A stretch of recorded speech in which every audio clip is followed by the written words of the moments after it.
I've been retired a little over 5 years now, and I've discovered there's a few things about retiring early and especially retiring solo that I didn't expect. In fact, they really kind of surprised me.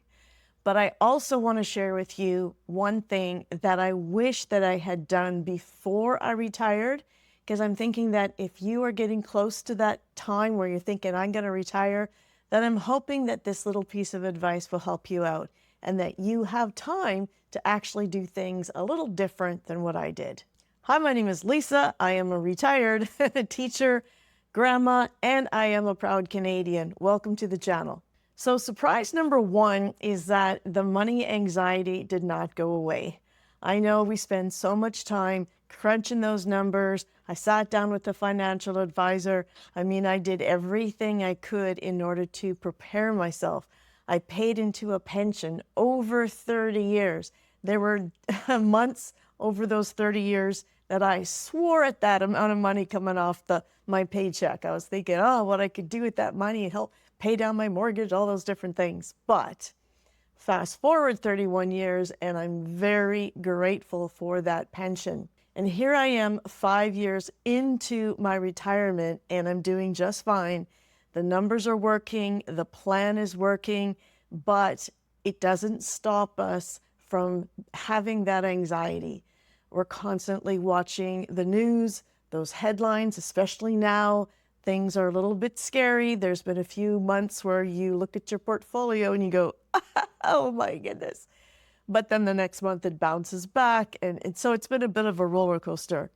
And honestly, this fear, I think, is true for many retirees, not just solos. But I think because we are solo, this fear is just magnified.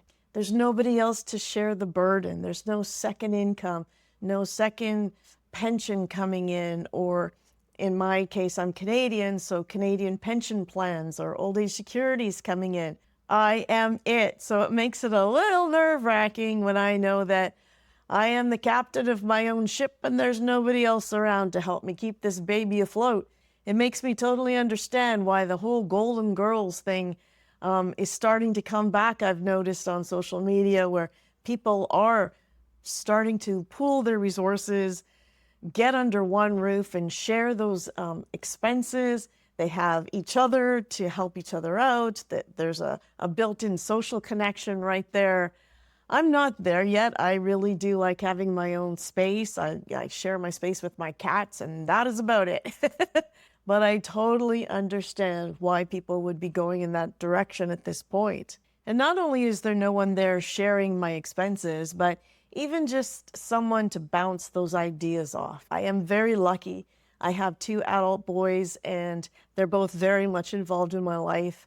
And the one especially, he is in finance, so I love asking him about different investments and the bond market, trying to understand how that's working out lately. Just having someone to say, hey, what do you think about that? But let's be honest, these are my sons. It's not the same as having that life partner. I was married we were together for 20 some years. And so I do know what it's like to have those morning conversations and work towards this goal and high five, when we get bills paid off, or have this goal that we're working toward together and we hit those milestones. I know the shared excitement. And so there is not that when you are on your own.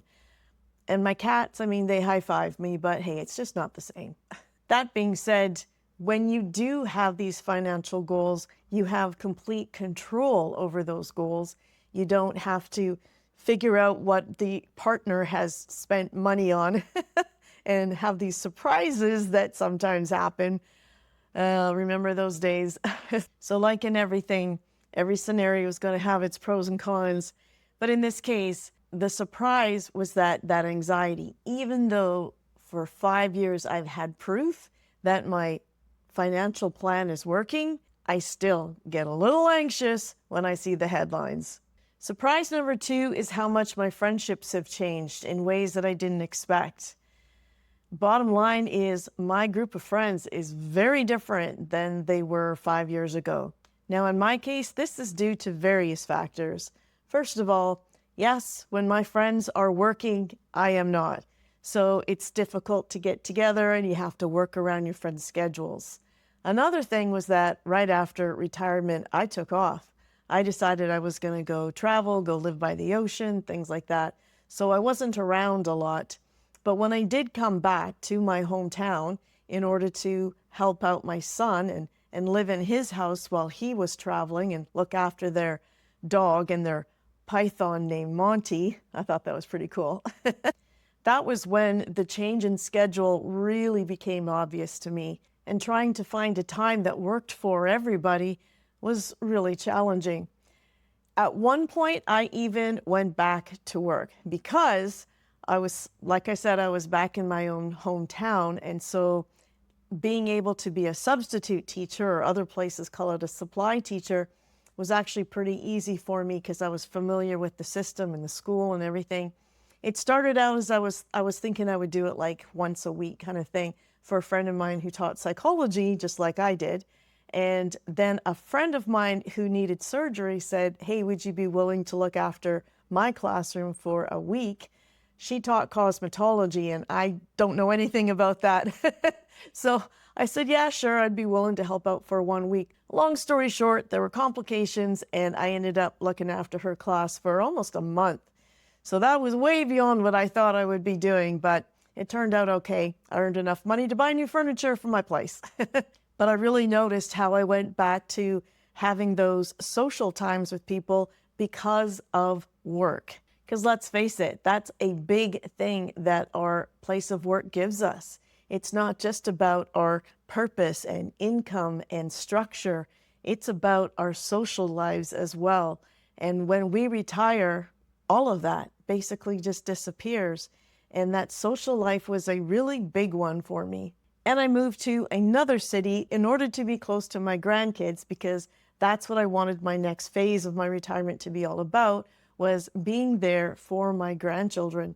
So yes, I knew them and I did know a few people in that city, but basically I was starting over again. So fast forward a few years, and the people that I hang out with now, the ones I'm going to football games with and out for supper and to movies and having dinner parties and all those things, they are people I did not know even 2 years ago. So it's amazing how things just evolve and change, and we have to keep our minds and our hearts open to these new opportunities. Just remember that there are some amazing people out there that could end up being your very best friend, and you just haven't met them yet. Reminds me of Michael Bublé, "I just haven't met you yet." Okay, I won't quit my day job. And again, this change in friendships will happen to a lot of retirees. But I think with solos, it's magnified because there's no retirement partner. You don't have a retirement buddy in your spouse to say, "Hey, let's go do something. Let's go for a drive. Let's play some cards." It's hard to play table tennis by yourself. So you end up figuring out things that are going to fill your time that you can do on your own. And that doesn't make the experience any better or worse, makes it different. Because that brings me to surprise number 3. I had to learn how to be alone. And I mean really alone. And what do I mean by this? This is what happened. In early 2021, my divorce finalized. And a few months later, my son and his fiance moved out. They had moved back in during the pandemic, but they were planning to get married. So off they go and they get a place of their own again. So here I was, divorced, empty nested, technically living alone. But I had full days because I was teaching still. So I had days that were full of hundreds of students and colleagues and friends and conversations and problem solving and all these different relationships.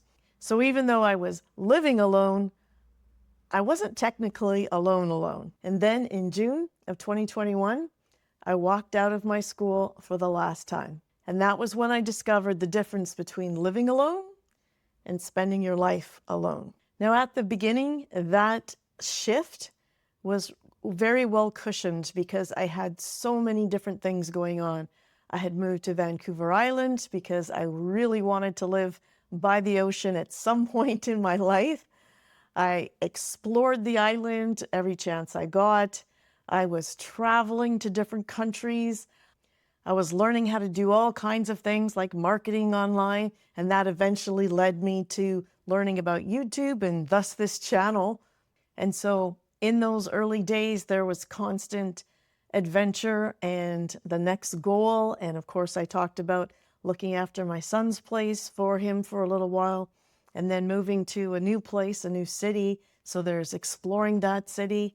But when that honeymoon phase, I guess you could call it, really kind of settled down, that's when you really need to learn to just like your own company. And I have to admit, I thought that for a while.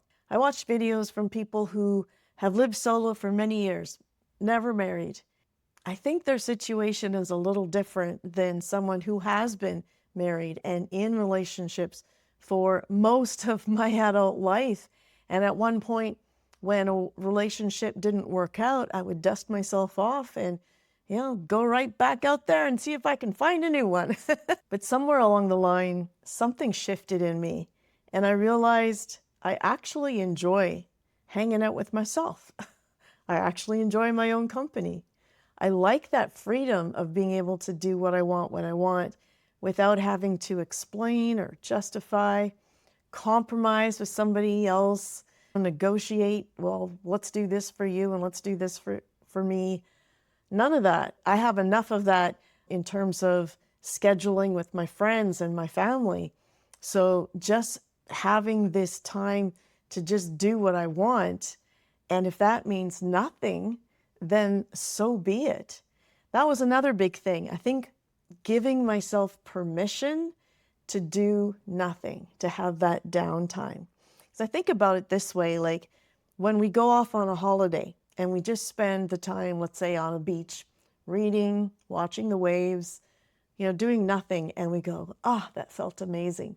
And we don't give ourselves crap for doing that because we're on vacation. We think we earned it. Well, guess what? You earned it now too. So if you want to spend the day just chilling, then that's okay, because guess what? You've earned it. And you do not need to feel guilt about it or try to justify it to anybody, especially yourself. But that brings me to the one thing that I wish that I had done before I retired. And this is it. I wish I'd spent more time discovering what I genuinely loved doing when I wasn't working. I think what happened during my career is I was so focused on just getting through the days. I was a full-time teacher and counselor, and contrary to popular belief, our jobs does not end at 3 or 3:30. In fact, to me, that was when the job started, really, because then we have to prep and we're marking. I was an English teacher for many years and marking, 120 essays, 120 short stories, 120 projects. Those take a lot of time. So you're talking 10, 15 minutes per essay. You do the math. It's hours upon hours upon hours. And trust me when I say I am not whining or complaining, because I loved my career. It was a fantastic career and it's given me a wonderful retirement. But that particular subject was very time consuming. So I would be marking till 2, 3 in the morning, lots of nights. And then I had 2 kids who are in music and various sports. And I had a very sick husband who couldn't help out with a lot of this stuff. So not only was he not able to help, but I was also having to look after him on many fronts as well. I also went back to school and got a master's. There are already so many balls in the air that I didn't have a lot of time to foster other interests. And that is where I feel I have a regret. I wish I had given myself permission to find something that just makes me light up, to figure out what makes me lose track of time because I'm so engrossed in it. Some people find that love, that passion in gardening, photography, cooking, playing musical instruments, painting, hiking, fly fishing, renovations, woodworking. The list just goes on and on. I never really fostered those kinds of I just don't want to say hobbies because I think there's more to it than what that word tends to mean. I will give myself some grace and say, yeah, I absolutely loved reading. I would lose myself in a book, no problem. I love doing research, and my boys actually tease me about, they would give me the name of a new artist, for example, and next thing you knew, I knew everything about this person because I would spend the next few hours just going down all these rabbit holes and learning about them and their music and all that. But those are all academic. I wish that I had picked up something that wasn't just intellectual. You know, I wish it was a little more physical, like hiking, playing tennis, pickleball. It's not too late for me, I understand that, but I'm just thinking in retrospect, I wish I had done that before I retired. Things that are a little more social, like getting involved in some volunteer groups or some clubs that are in the area. And then there's the creative angle as well. Like, for example, a friend of mine who is an avid photographer, the passion that she has for that, I am just in awe of. I mean, it's sent her all over this world. She has pictures of elephants in different parts of Africa and beautiful northern lights from up north. And it forces her to get out of the house every day to go take some pictures from her kayak on the lake. And it's not that I want to get into photography. It's just that I wish for everyone to have something that lights them up the way photography does for my friend. And the closest thing that I can compare is this whole YouTube journey, because it does tap into the creative side. It also taps into the intellectual side because I'm constantly doing research and creating scripts and so forth. But I wish I had a few more things in the arsenal. Like, I wish I had developed a love for swimming, a love for hiking before I retired, so that when I did retire, I would see this as a time to further pursue the activities that I already love into my day, instead of using this time to explore and find what I want to do. So exploring those activities that light you up and doing it before retirement is something I would advise to anybody who is planning for retirement. But you know what? I'd give this advice twice as strongly to someone who is planning to retire solo, because when there's no partner there and there's nobody that's going to help you fill that Tuesday afternoon, then you need to know exactly what you enjoy doing. I guess the bottom line is that when we're planning to prepare, we can't just prepare financially. Part of that preparation is discovering what we love to do with our time. I hope you've enjoyed this video and that it's given you a couple of points to think about, maybe even a light bulb moment. And if you wouldn't mind giving it a thumbs up and maybe even subscribing, because it really does help the algorithm to help out channels like mine, I would appreciate it so much. In the meantime, thank you so much for watching and have a wonderful day.